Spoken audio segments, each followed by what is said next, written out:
I can't hear you.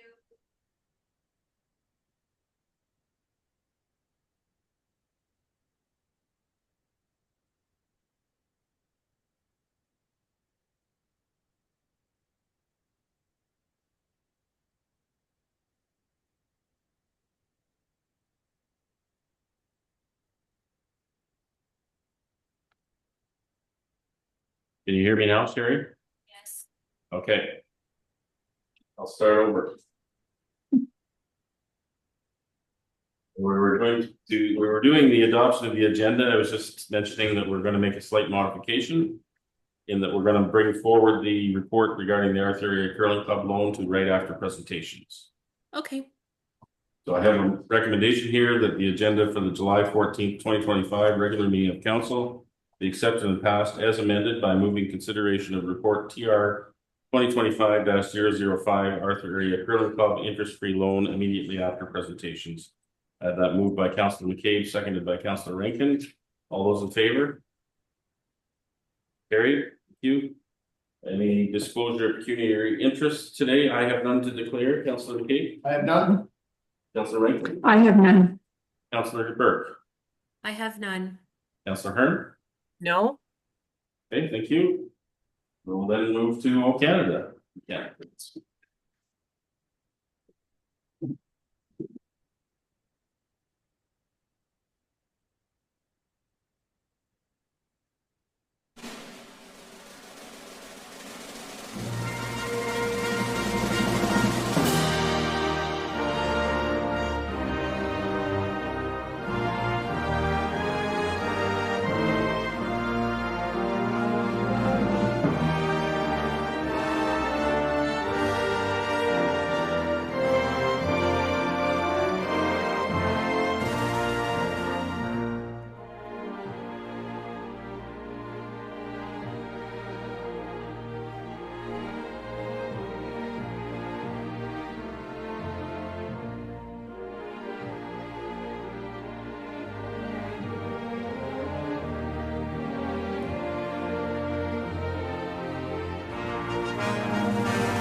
Thanks, everybody.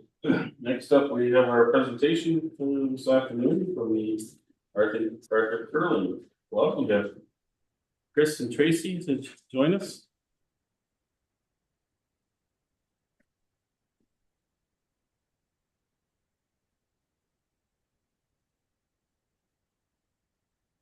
Yep. Welcome. Whenever you're ready, go ahead. All right. Thank you. Thanks, Mayor Lennox and the council for taking some time to review our request. On behalf of the Arthur Area Curling Club, I can't say how overjoyed we were when we got the announcement of the CSRIF funding. This grant allows us to move forward with a project that we've talked about for many years, but you know, the monies involved in that grant really help jumpstart the whole process. So we're extremely excited for that. I know that the partnership between the curling club and the township was vital in getting that done. So many thanks for that. The board and our membership has already started an extensive fundraising campaign. We're planning numerous community events spread out over the next few years. We've also laid the groundwork for private and corporate sponsorship programs. We have set a fundraising goal of $200,000. We feel that that's definitely an achievable goal with the plans that the fundraising committee has already put in place. The request for an interest-free loan is to ensure the requirements for the CSRIF funding are all met and accounted for, so that those monies are kind of locked up front. This will guarantee the project will proceed. So I guess we're here today to see if you answer any questions or concerns that the council may have.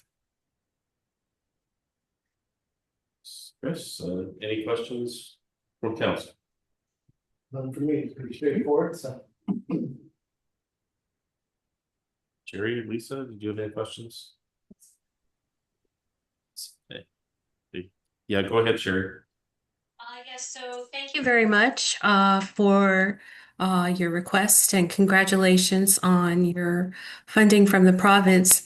I pulled this report for later, but I guess maybe not realizing we were having a presentation. But I'm just wondering if you could expand a little bit on the current fundraising initiatives that you have. And what you have planned for the future. I noticed in the letter it said that you had public and private programs to help facilitate to pay back the loan. And I'm just wondering if we could get a little bit of an expansion on some of the details. Sure. Some of the events, I'll start off with the events, I guess, that we've been looking at. One of them is a gala. Our club has had galas in the past, and the monies have been kind of earmarked for our floor fund. So we're planning on a gala to hold in April of 26. That fundraising gala is on its own should hopefully raise about 20,000. We've planned some extra bond spiels. We've planned a comedy night through Yuck Yucks. We've planned bottle drives. We've planned kind of a large variety of events. The biggest concern we have with the fundraising, not really a concern, but we don't want to just have it all focused on our members. We want to create events that kind of bring different people to the club, people that maybe aren't familiar with the Arthur Curling Club, just to kind of promote it as a community gathering and event place. On the sponsorship programs, in the past, we had done a sponsorship wall where we had different levels and different tiers. That was when we did the expansion of the new change rooms and whatnot back several years ago.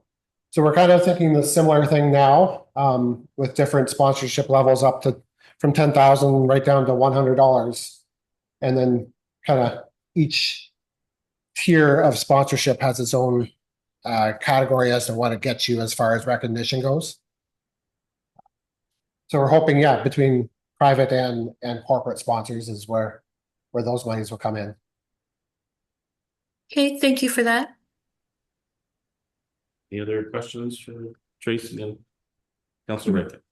Thank you, through you, Mayor Lennox. I was just wondering, do you have any idea when your project is going to be finished? Yeah, so it'll start, construction starts April 1st, 26. It'll be completed by September 1st, 26. Okay. So we always have the fall fair weekend. You know, we always have events on the ice surface floor. So our goal is to have that done in advance so we can still hold those. Okay, thank you. Thank you. And I was just wondering, the money that you're hoping to get from the township, will it be given at once or sort of doled out as the project progresses? I think there'll be draws. So H-By Construction is the company that we had chosen to do the work. They have set out a draw schedule for us of, I think, basically spread out into 5 payments over those 5 months. Okay. So that's where the draws will come from. I think the billing will probably go through the township for HAST purposes, and then that money and our own fundraising money will go together to cover those. Thank you. Any other questions? Okay, thanks, Tracy. All right, we will be dealing with this item right away, so if you want to hang around, you're welcome to, but you're free to go as well. Okay. Okay, so we're going to, when we amended our agenda, we're going to gotta find the right piece of paper.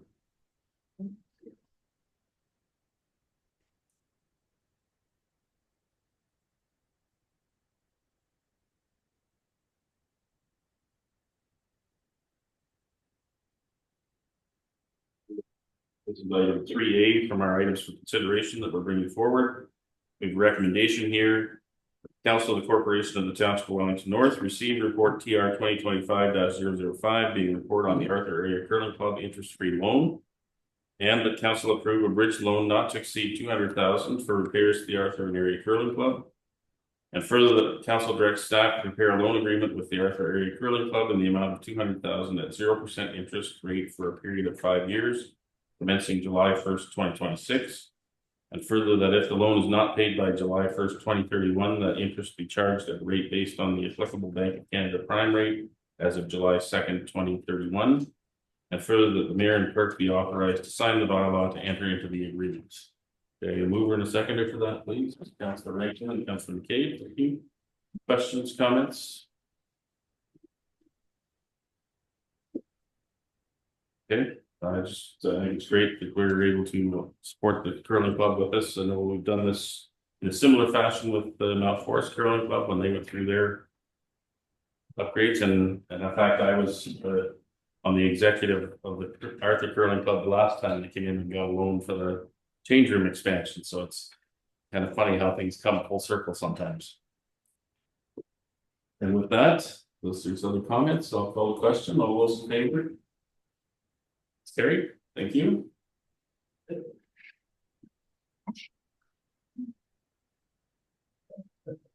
So you'll continue to work with staff in terms of getting the paperwork and stuff dealt with. Yeah, for sure. Perfect. Thank you very much. Thanks. Good afternoon. Thank you. Okay.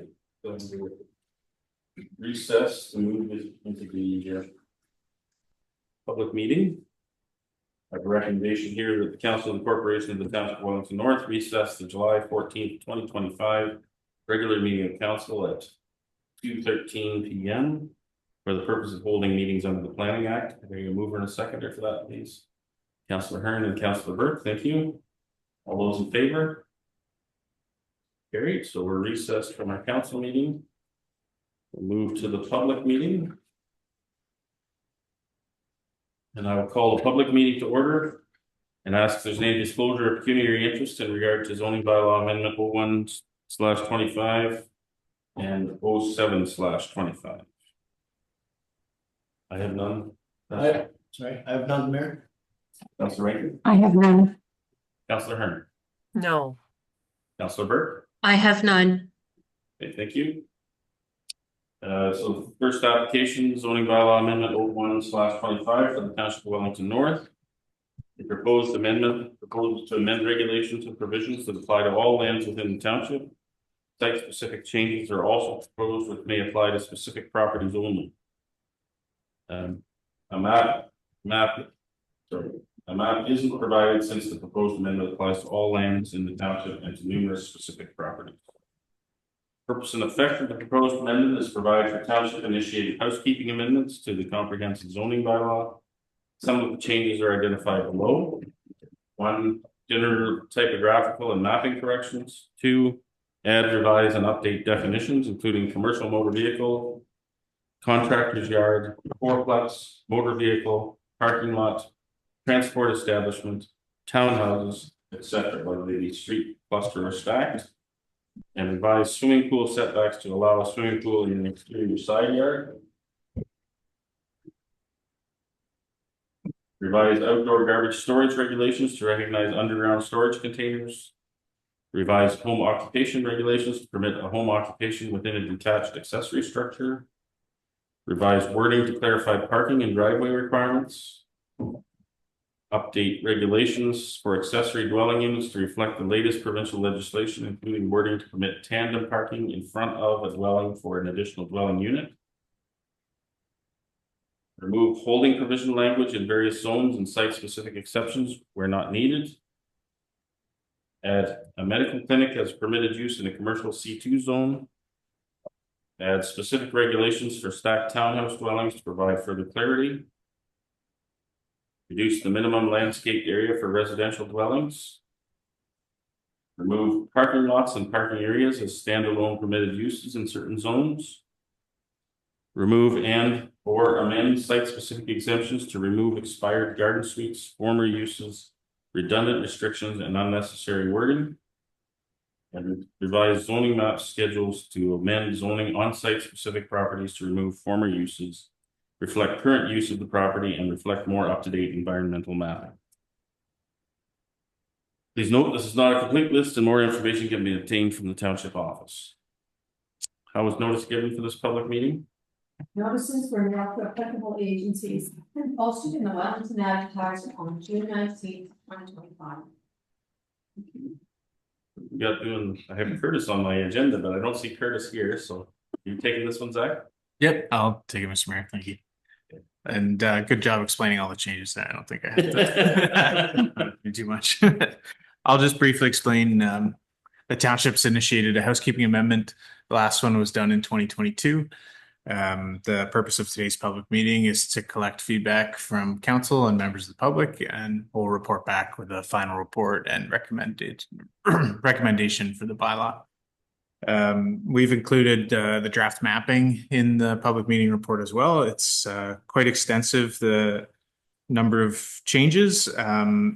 Largely, we consider these minor amendments to the zoning bylaw to help clarify or improve interpretation, and in some cases, removing some of those site-specific provisions just reduces the size of the bylaw itself.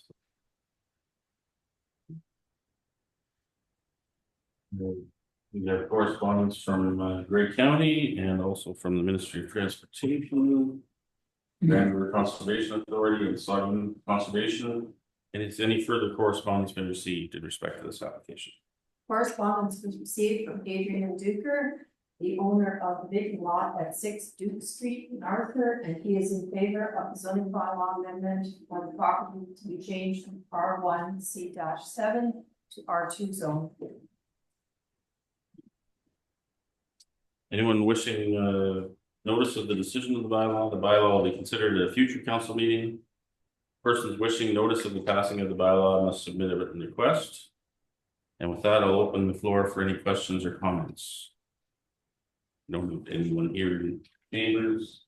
Do we have anyone registered to speak to this online? No one is registered. Okay, thank you. So we'll move straight to comments or questions from council. Comments or questions? Councilor McCabe? Thank you, through you, Mayor. Are there, are there going to be public consultations? Through the chair, I mean, we would consider this a public consultation. Yeah. Oh, that's good. Thank you. Councilor Rankin? Thank you. Through you, Mayor Lennox. I had a couple of questions. I was wondering about the parking, and the amendments to the parking on properties have been made with the intention of keeping the properties as tidy as possible from side yards. And this, right, read it. And this will also keep vehicles from having to park on the street. I'm wondering how that will be in keeping with apartments or multi-units that don't have the number of parking spaces that may be required for their residents. How are we proposing to keep those extra vehicles off the street? So through the chair, that would be for visitor parking spaces. Sorry? You're thinking visitors to someone? Oh, the residents. Oh, okay. Like there's only 1.5 spaces per unit. And if you have, some of the units will have 2 vehicles there. So there may be more vehicles than what there are parking spaces. So I'm just wondering, is there anything in the parking that you've done a wonderful job of tidying up so that the vehicles are not all over the place on the property, and that they will be on the property rather than the street. So I'm just wondering, with the multi-units, is there any sort of part of the bylaw that's going to consider keeping any extra vehicles from multi-units off the street? Sure. Through you, Mayor Lennox, this is for residential dwellings that would front on a street. So townhouses, stacked towns, singles and semis. This wouldn't apply to apartment buildings that have their own parking lot already. And the parking, the number of parking spaces is not being reduced. So what we're doing is some of the minor variances that we've seen that have allowed the front yard setback of a dwelling to increase to keep the parking out of the front yard setback, as opposed to bringing them back for minor variances. We've included that in the zoning bylaw. So there's nothing to prevent multi-units from parking on the street then? They have extra. We wouldn't prohibit parking on the street, but this will allow them to comply more easily with the regulations. So it's not increasing or decreasing the number of required parking spaces. Thank you. And if you have more, if you have a secondary unit that's being placed on a lot, I guess it's not up to the township, but I was wondering about the numbering system for a civic number. Is it going to have its own, or will it be the same as the lot that it's on? So civic addressing is dealt with through Wellington County, but the township works closely with them with civic addressing. And if they're going to be street facing units, we try to assign numbers to them. But if they're accessory and not they're accessory, it would be on the property owner to create an A or a B. Oh, okay. And yeah, and the township and the county work closely with the post office and 911 to make sure all of that happens appropriately. Thank you. And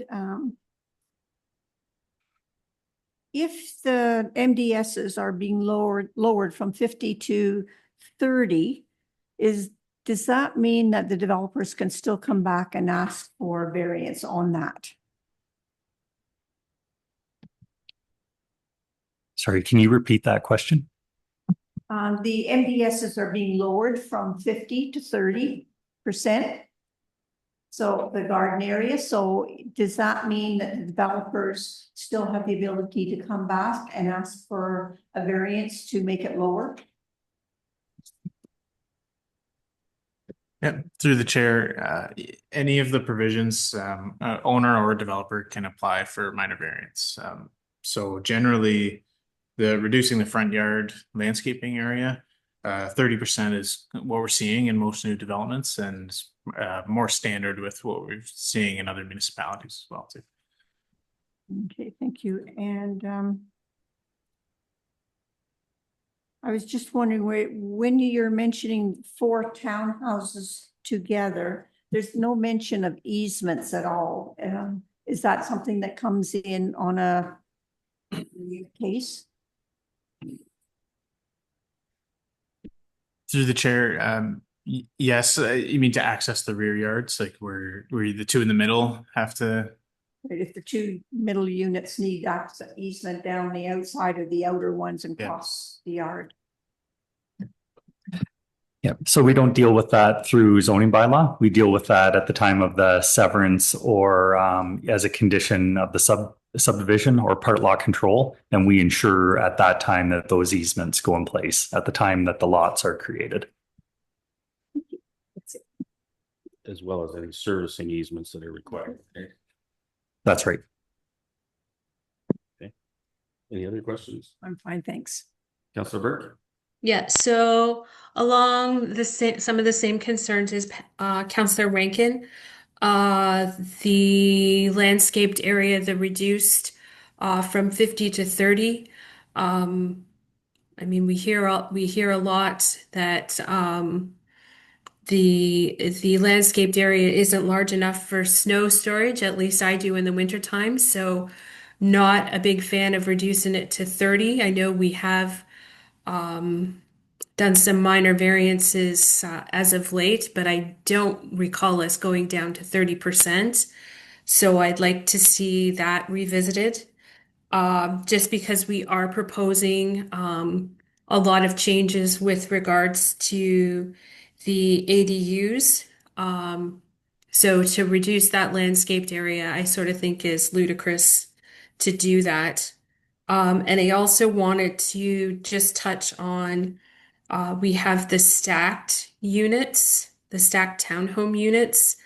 And I'm just wondering how that compares, because we didn't really have anything in there for setbacks and where that sort of falls with what we've passed previously.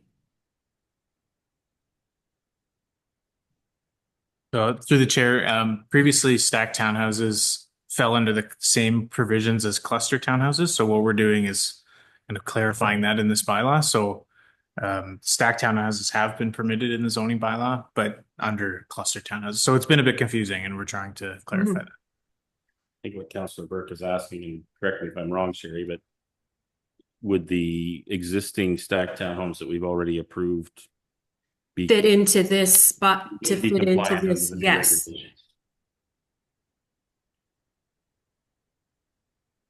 Through the chair, we can look at that and see if it's the same or different. Okay, I just want to make sure that that if we're passing this as part of a new bylaw, that it at least sort of mimics what we've already passed. But still making sure that there is enough of landscaped area. Through you, Mayor Lennox. Yes, Councillor Burke. Those site-specific zoning amendments to allow the stacked townhouses, we use the cluster townhouse regulations for those, and the landscaped area, the parking, and everything like that remains the same. So what you're seeing being built under site-specific will be what we should see being built moving forward under the bylaw. Okay, thank you. And I'm just gonna reiterate the fact that I'm wondering if there's any appetite from council to see that 30% on landscaped area moved up somewhere closer to, I know we have passed some that are in the 40 percentile. I'm not comfortable with lowering it down to 30, specifically when we're seeing multi-unit developments, such as townhomes with additional ADU units in the basement or in a loft over a garage. I think landscaped area is important for not just the particular unit, but for the good of the neighborhood.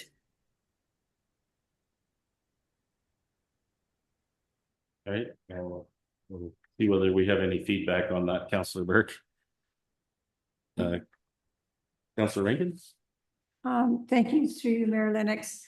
I'd like to reiterate the 30% as well. That's almost half, down to almost half of what it was. And I'm not quite happy at having it 30 either, but I'm wondering if we're going to go lower, is there any way that you can put a stipulation in that no variances could come in to even ask for it to be lower than whatever it is made? So I can answer that. The Planning Act sets out the regulations from the province on people on how and when they can make an application. It's up to council then to make those decisions. If the answer is no, it's this council that makes that decision. But the township doesn't have the authority from the province to prohibit people from applying. Any other questions or comments? I had a couple of questions, if I could.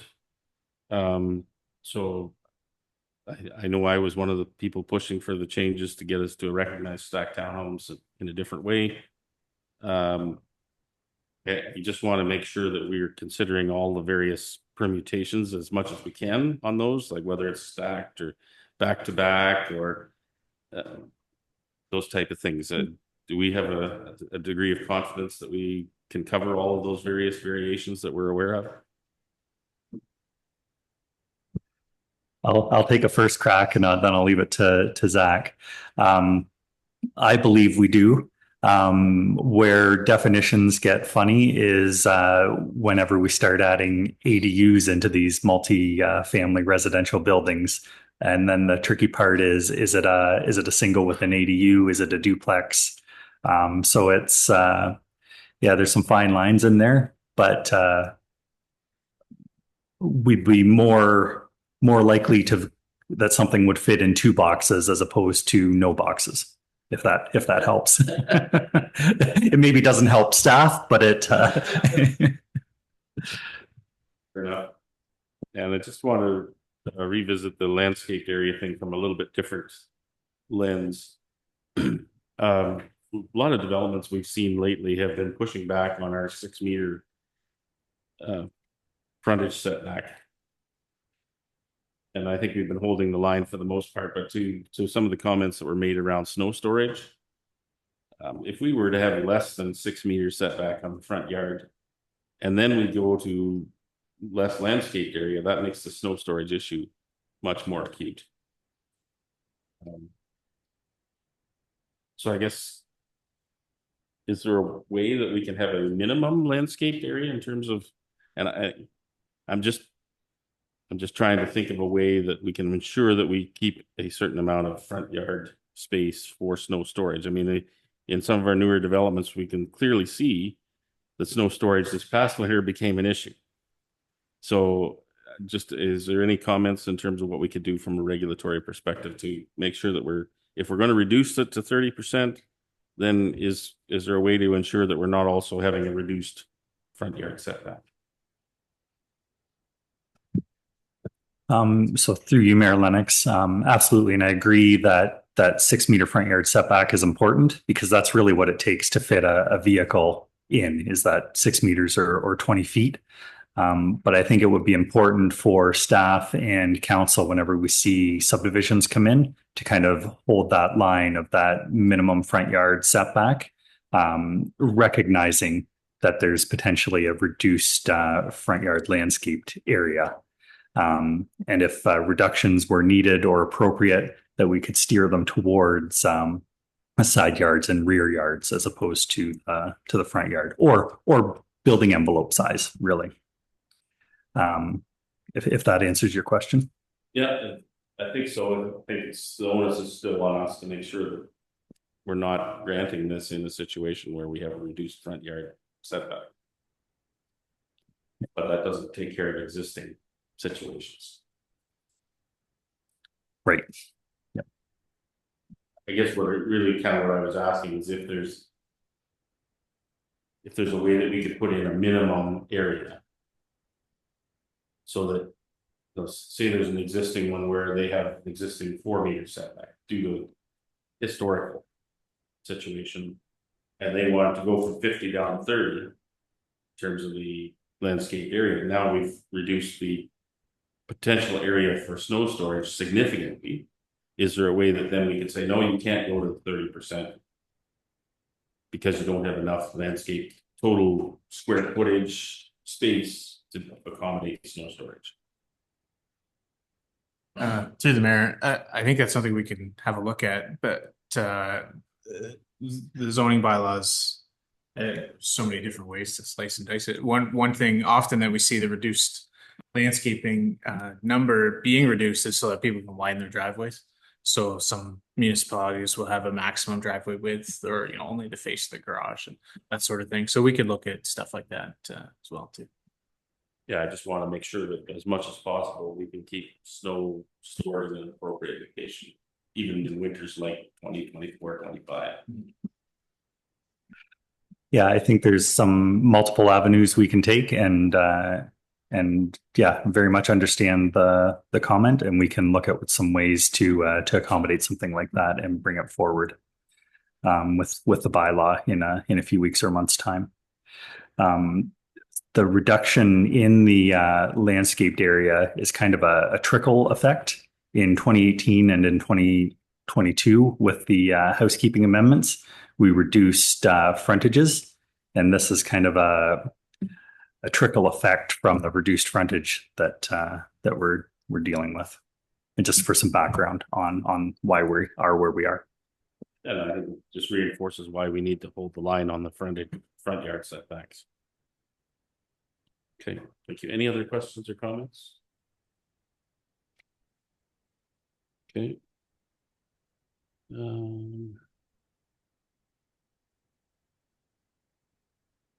Okay, so I think that brings us to the end of our first application. And we'll move on to our second application. This is zoning bylaw amendment 07/25 for 123-75532 Canada Incorporated. The land subject to the proposed amendment is described as Survey Crown Park Lot 6, registered plan 60R3069 Part 1, and is municipally known as 341 Smith Street in Arthur. Purpose and effect of the proposed amendment is to rezone the subject lands from low-density residential zone to medium-density residential R2 zone, facilitate the construction of 2 single detached dwellings with reduced lot area and frontage. A related consent application will be filed with the County of Wellington in the future to create separate lots for proposed residential use. How was notice given for this public meeting? Notices were mailed to property owners within 120 meters of the subject property, as well as the applicable agencies, and posted on the subject property on June 18th, 2025. Sorry. Thank you, Mr. Chair and members of council. I'm presenting a brief presentation on zoning bylaw amendment application ZBA 0725 to facilitate today's public meeting. The property subject to the application is municipally known as 341 Smith Street. Within the county official plan, the subject property is within the urban center of Arthur and designated as residential. The purpose of this application is to rezone the subject property from low density residential to medium density residential with site specific, to facilitate construction of 2 detached dwellings on 2 separate lots with reduced lot area and reduced lot frontage. The applicant has indicated that a related consent application will be filed with the County of Wellington in future to create separate lots for the proposed residential use. The applicant has submitted a cover letter, site plan, and a proposed severance sketch in support of the application. It is noted that the R2 zone permits a range of uses, including single, semi, duplex, triplex, fourplex, and 3 or 4 unit townhouses. Planning staff also note that a minor variance for the subject property was heard by the Committee of Adjustment on February 24th of 2025 to provide relief on minimum lot area, frontage, side yard setback on one side, and maximum lot coverage. It was noted that the application sketch did not meet the requested variance. Therefore, the application was deferred by the committee to allow further review and discussion between the staff and the applicant. As a result of the discussion, it was identified that a ZBA application would be appropriate for the subject property. In terms of the next steps following the public meeting, the planning staff will review the comments that is received today and will prepare a final recommendation report and bring it back to the future council meeting. Thank you. With regard to this application, we have correspondence from Wellington Source Water Protection and the Grand River Conservation Authority. Has any further correspondence been received? No further correspondence was received. Okay. Anyone, the bylaw will be considered at a future council meeting, so any persons wishing notice of the passing of the bylaw must submit a written request. And with that, I will open the floor for questions or comments, and I think Rob Russell, you're here to speak to this application, is that correct? That is correct, Mr. Mayor. Turn the floor over to you. Okay. My name is Rob Russell. I am the authorized agent and a registered professional planner for the owners of the property of 341 Smith Street. I just want to give a little bit of broader context for this property. This property and the adjacent property, 335 Smith Street, are both owned under associated ownership. And the idea is that they will be redeveloped, but they're doing it in phases and stages. And so we originally had a lot line adjustment go to the county committee of adjustment in the fall. And what that did is that provided a little extra width because the lot line wasn't quite, the lot line had a jog in it in order to meet certain frontage, the zoning bylaw frontage requirements previously before my clients bought it. So we adjusted the lot line, which then set the stage for then creating these two single detached lots that we're looking at creating now. So that there was a lot line adjustment application in the fall, and there will be a further consent application. And this strategy was something that we met with town and county staff regarding last summer. And it was kind of the approach that was suggested, that we do the lot line adjustment, then we address our zoning, and then once the zoning is in place for the reduced frontage, then we can create these two single detached lots. So with that being said, yes, we certainly heard comments from council and councilors during our minor variance hearing in February, and that being that maybe we were asking for too much, and that perhaps a zoning bylaw would be a better venue than the minor variance. So this is where we are now. We have revised the application, and we now comply with the side yard setbacks, the coverage, all the front yard, rear yard setbacks. We now will comply with all of them. And the only issue is the lot width, or the lot frontage, as you will. And to that point, I want to make that the comprehensive zoning bylaw, the minimum lot size for a single detached lot in it currently is 12 meters. There is no zone category that allows a zone less than 12 meters. What we're proposing is 9.1 meter lots, which are fairly common in more built up urban areas closer to the GTA, but I'm not just in the GTA, also outside of the GTA, but they are more common as they're likely the smaller end of the lots before it becomes more efficient to then maybe consider a townhouse or a semi-detached. So these 9.1 meter lots, again, are something new to the town, but they are not new in rural Ontario, or in, I'd say, urban centers within the rural landscape of Ontario. I do know that the town has and I'm just looking for so the growth management action plan that was approved last year did identify in section 1.3 that the current zoning bylaw does not consider all of the new build forms. And it was getting at, in that respect, more like the stacked townhouses, which were part of that last public meeting that I was listening to. So I know that the town is working to address some of those issues that were identified in the growth management action plan.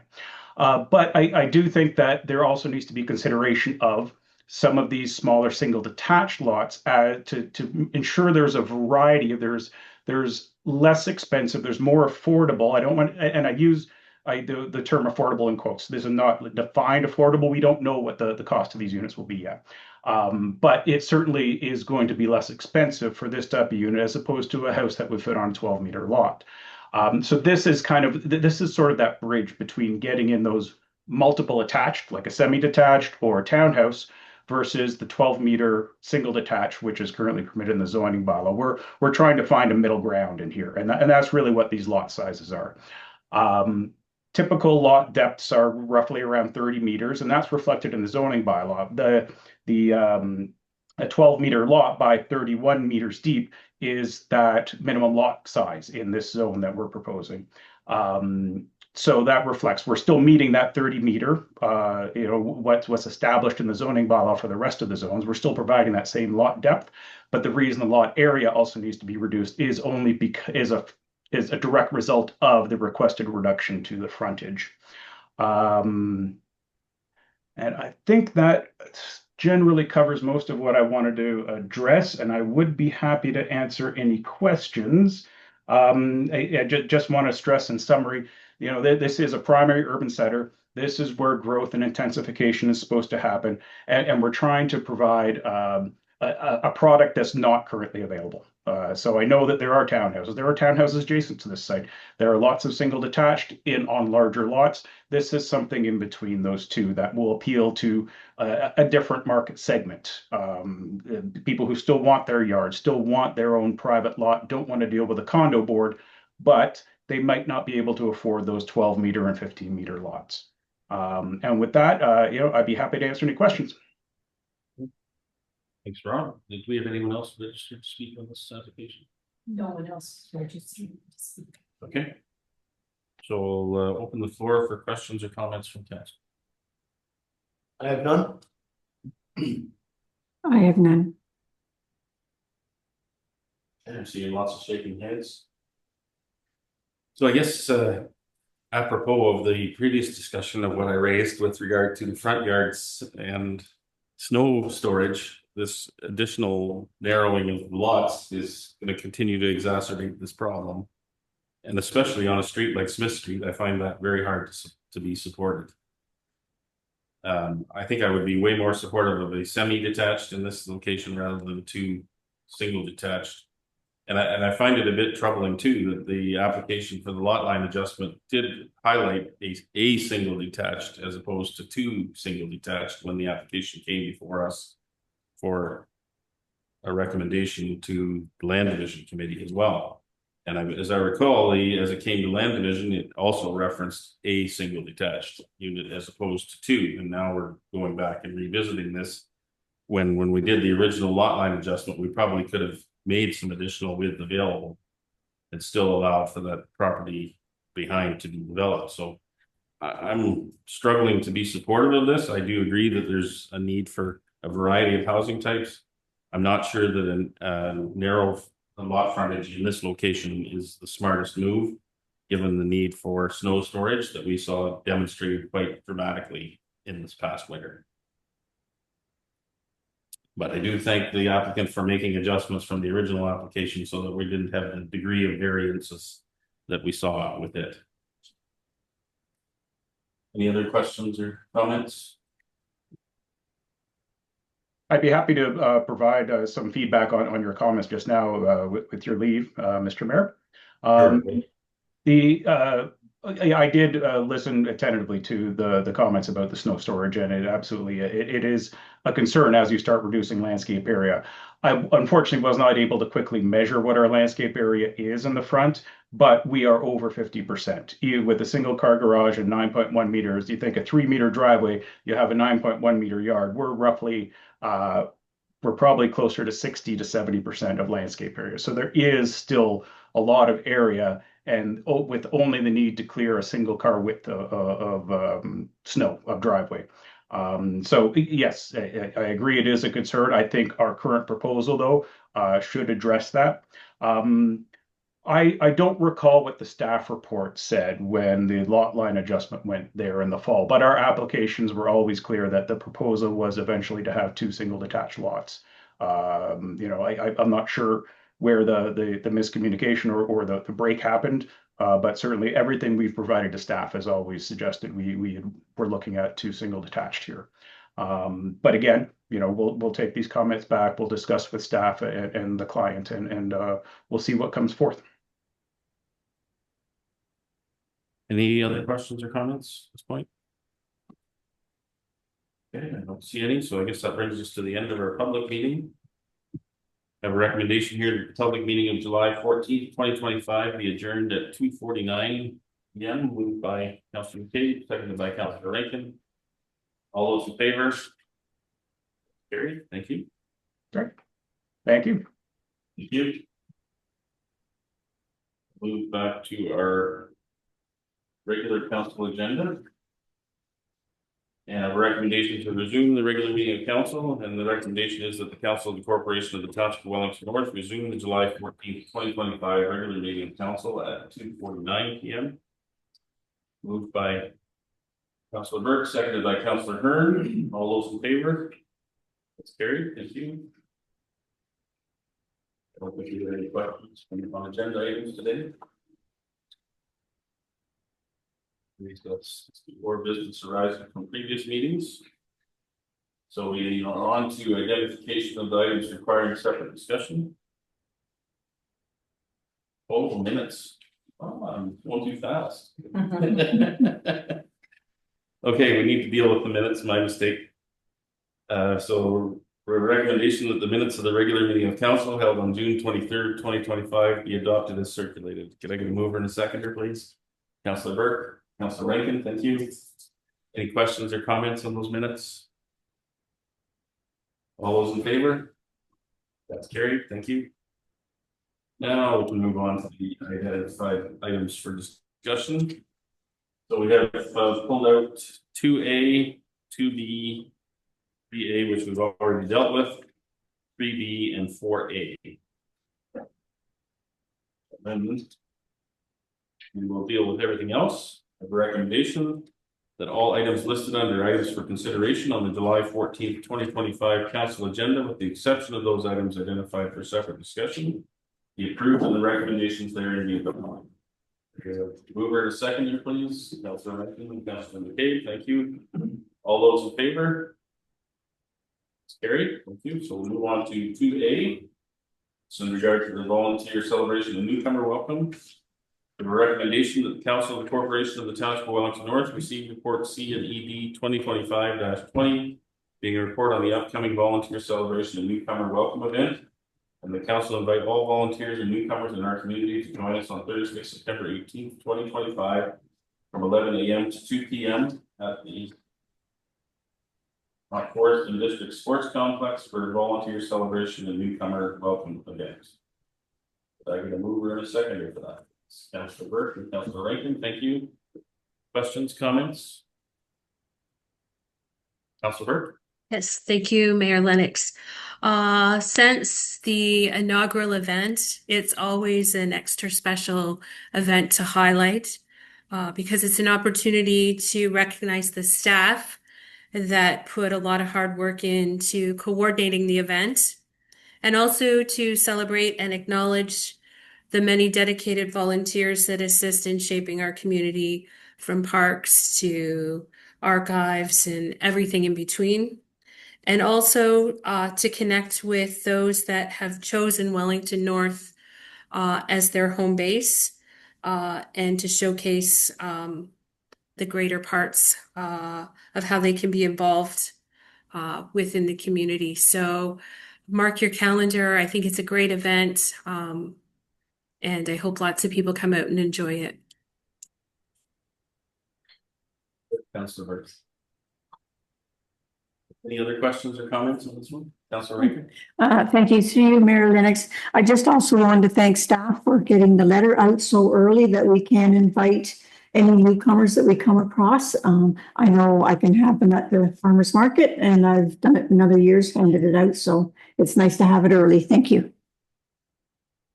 Other questions, comments? I just have one quick question, and it has to do with our capacity at this event due to the cancellation of the previous one. Are we able to accommodate any more people than in the past in this situation? Nancy, go ahead. Yeah, thank you, Mayor Lennox. So we are preparing for 225 attendees at this event. That's been traditionally what we prepare for. If we were to get creative and maybe reduce the number of volunteer groups that attend, we would be able to fit a few more in the hall. However, we see the benefit of the community groups attending with their display booths, so we haven't moved that way at this point. But if we see that there is a need to further expand, then we will start looking at alternative ways to use the space, including maybe expanding into the lower leisure hall to accommodate a few more tables and chairs. So the advice to people will be get their ticket booked early, I guess. Absolutely. Thank you. Oh. Councilor Rankin? Thank you. Mandy, down in Arthur one year, we had volunteer groups sharing tables. So that would accommodate more groups than if each organization had their own table. Through you, Mayor Lennox, absolutely. That's something that we always look at doing. I think at the height we've, and Mike's on the call as well, he can correct me, but I think at the height we've had around 35 volunteer organizations, and that was where we had to share some tables and be able to get a few more in there. So Great that they can participate too, so because it's a great way to connect them with the newcomers in the community in particular. Okay, any other questions, comments? I'm gonna move in a second to this one already. Okay, all those in favor? Okay, thank you. Move on to 2B. This is in regard to the Mount Forest sliding door replacement. Recommendation that the Council of the Corporation of the Township of Wellington North receive report C and ED 2025-24. The report on the award of RFQ 2025-22 Mount Forest sliding door replacement. And that council award RFQ 2025-022 to Golden Triangle Door Automation at a total cost of $36,172.36, including HST. And further, the council authorized staff to sign any necessary agreements with Golden Triangle Door Automation. Take the mover and a seconder, please. Councilor McCabe and Councilor Burke. Thank you. Questions, comments? Councilor Ray. Thank you. I just had one. I was just wondering, because there's already 10,000 budgeted for it and there's $1,172 left. And will the county accessibility fund, will they donate money towards it when we've already budgeted for the majority of it? Are you able to help with that one, Mandy? Sure. Through you, Mayor Lennox, and I see Jerry's popping on as well, so I'll let him speak to it as well. But so through the budget, we allocated $35,000 total. That was $10,000 to be contributed through the County of Wellington Accessibility Fund. The application is going to be submitted and for consideration in September. So that means that the $1,172.36 needs to be funded through alternative sources. And with that, I'll maybe pass it on to Jerry. Jerry. Through you, Mayor Lennox. As Mandy has mentioned, we had a budget of $35,000 for this project as part of the 2025 capital budget program. $25,000 was township funded, $10,000 was going to be funded through the county as the accessibility program. From our tender, we have an overage at about $1,200, which will be funding from other sources within the township and adjustments or cost savings to be able to cover that $1,200. Okay. Any other questions or comments? No, it's fine. Thank you very much. Okay. All those in favor? Carried. Move on to 3B. The development charges bylaw review and update. We have a recommendation that the Council of the Corporation of the Township of Wellington North receive report TR 2025-006, being a report on the development charges bylaw update and draft amending bylaw dated June 19th, 2025, be prepared by GFA Infrastructure International. And the council directs staff proceed with the public meeting process and statutory notice requirements for consideration of the amending bylaw. Can I get a mover and a seconder? Councilor Burke, Councilor McCabe. Questions, comments? Councilor Burke, do you want to pull this one? Yes, so I just have a couple of questions. With the amended revisions that we're proposing, will this extend the bylaw expiry date then? As opposed to doing a full development charge study? Very. Through you, Mayor Lennox. The update is really more of a housekeeping, just to make sure that our existing bylaw is aligned to recent legislative requirements. But it won't push back the date for the expiration of this existing bylaw. We would have to have a new bylaw in place before January 1st, 2027. Okay. And I have one more question for you. And it relates to, I think it's item 17, garbage storage. Is that just for new development? I guess my concern or my question would be, as we here in Wellington North and I guess across Wellington County get new containers for curbside collectibles, will this become a bylaw issue, or is the comments with garbage storage, you can't see it from the street or from your neighbors, et cetera, et cetera. I think it's on page 11, Jerry. I think I have page 11 written down. Like, we can pull it up.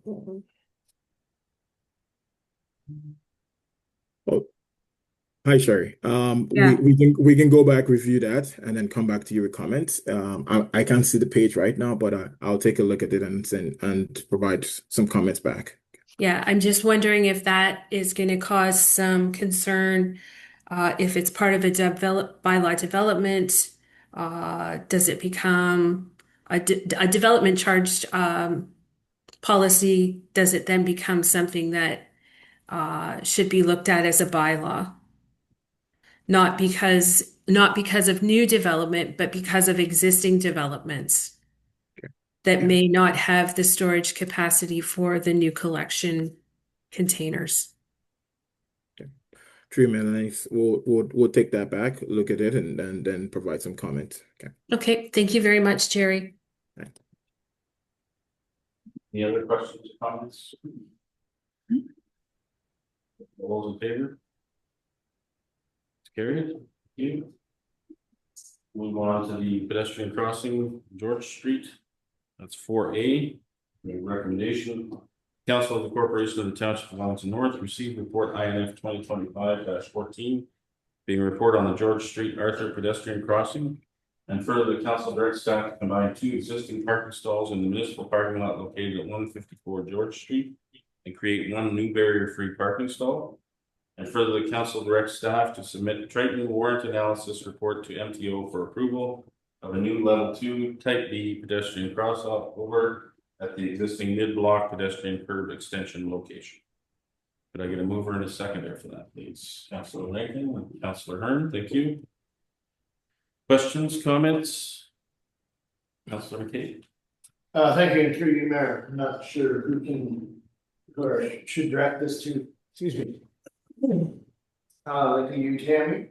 And Triton's report says that a crosswalk is warranted but not recommended. Could I get a little clarification on that? Go ahead, Tammy, if you can provide some insight. Sure, through you, Mayor Lennox. I know when they did their review, they said signalization lights were not warranted mid-block. I'd have to follow up with Triton to provide some comments back about the warrants. But with their review based on the pedestrian count and the traffic count, I believe their recommendation was that a level 2 type B pedestrian crossing is warranted at that location. Okay, thank you. Other questions? Councilor Rankin. Thank you. Through you, Mary Lennox. I'm just going to say that's a very busy stretch of road and I see people crossing it all the time. So I'm glad that they're going to be introducing a crosswalk for that area. Councilor Hearn. Yes, I'm pleased that we're recommending a pedestrian crossover for that area. It is something, when we originally did the project, we were told numerous times we couldn't have it, and it's something that the BIA was looking for. My question, though, around the BIA, given that they paid for a significant percentage of the pedestrian of the curb extension, and they do have landscaping around it, and I know that some of the lights had to be moved up to accommodate traffic. I just want to make sure that, especially given their financial contribution to it, that they are consulted about this. So I just want to make sure that the BIA is in the loop. I know they'll be supportive of the project, but I want to ensure good communication throughout. That's all. Through you, Mayor Lennox, we did have preliminary talks with Paula Coffey from the BIA in the springtime when the flowers were being installed at the pedestrian crossing there. And I did advise her that we're reviewing it with recommendations coming to council. During the detailed engineering design of the pedestrian crosswalk would be the time that we do additional consultation with BIA and also with the public as well. Any other questions or comments? Okay, all those in favor? Carried, thank you. That brings us to the end of our items for consideration. Any notice of motion? So, that's all right. Thank you, Mayor Lennox. Wellington North has towns that have the advantage of having charm and the look of some historic background when you drive through them. These attributes are created by the historic buildings on their main streets, which makes the look of the towns both interesting and appealing. And not every town can say that. We are beginning to lose that charm and historic feeling building by building when the facades of the old buildings are drastically altered. So I'd like to propose the following motion to try and keep the main streets of our towns as appealing as possible. So my motion is that the council directs staff to bring a report on the feasibility of adopting a bylaw that would preserve the historical facades, the exterior only, of the commercial buildings constructed before 1985 in the downtown core areas as set out in the zoning bylaw. So we'll deal with that at our next meeting. Thank you. Any other notice of motion this afternoon? Okay, we'll move on to community group meeting program report. Does anybody have anything you'd like to report on from community groups? Takers today? I've got a meeting coming up, through you, Mayor Lennox. I have an SVCA meeting on Thursday, but hasn't happened yet, so nothing to report yet. Okay. Councilor Rankin. Just through the cultural roundtable, the farmers market is progressing nicely, and most weekends they have something special. So if everybody has a chance to come on out, we're on Parkside Drive by the Catholic school, and we've done very well so far, I think. Good, thank you. Okay, move on to. Hello. Councilor Burke has her hand up. Hello. Oh, sorry, Sherry. I didn't see Okay. you. So I too just want to highlight the farmers market, but I would remind everybody that this weekend is the Mount Forest Fireworks Festival. So the farmers market moves down to King Street. So we hope to see everybody there. We will have the aquatics committee will have their swag table there. And we are still actively pursuing some leads and have added to that list for fundraising. And as I said, it's Fireworks Festival weekend. So if you've got a couple of hours to help out, I know they're still looking for some volunteers. Please contact the chamber or the volunteer coordinator, who I think is Joe Wetlaufer.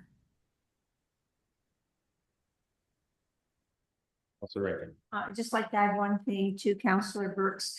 The Fireworks Festival is right at the side of the Scotia Bank on King Street East. And the market may be split into two different types of market, one for ag producers and one for more crafters. That should attract quite a crowd. We hope so. Especially with all the cars downtown. Yeah.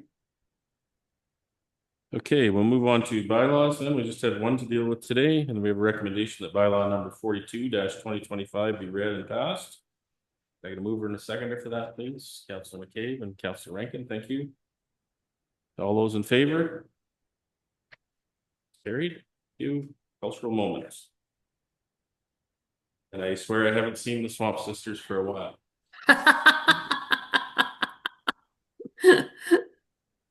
I had fun passing that video around, actually. The Wellington North Cultural Roundtable presents A Cultural Moment, Mike Murphy. He could be charming, bullheaded, and funny. Mike Murphy was the son of one of Mount Forest's most prominent families and became the town's resident daredevil and a most ardent champion of the view that if you weren't born here, you really didn't have a right to say much about the place. The family owns several mills on the Saugeen at the Highway 6 bridge. Anyone who has ever referred to the park by the mill pond as anything other than Murphy's Park, or the mill pond as anything other than Murphy's Pond, could expect to be corrected in no uncertain terms. There were stories of him flying an airplane under the Murphy Bridge, and the occasional crash, and he was more than a little proud of his connections to the military, particularly the U.S. Air Force, although it was a little difficult to pin him down exactly what that connection was. In the 1980s, many witnessed him go over Murphy's Dam in a barrel, or he took center stage with his many efforts to get aloft in his parasail on the fields around Mount Forest known as the Murphy property. He served a couple of terms on Mount Forest Council in the 1980s at a time when smoking during a council meeting was still permitted. He was the bane of fellow councillor Susan Wetmore, who was championing the cause for making the council chambers smoke-free. One night during a council meeting, Susan suggested that the smokers on council step outside if they needed to have a smoke. Mike snapped back, saying that it would make more sense if the non-smokers stepped outside while the smokers lit up inside. Those who knew Mike have their own favorite Murph story. He was always happy to share an opinion with anyone who cared to listen. In September 2005, Mike was seriously injured while attempting, once again, to get aloft in his parasail. He never recovered from those injuries. He died in February 2006 at the age of 68. His greatest desire was to entertain and to be noticed by us. He did both.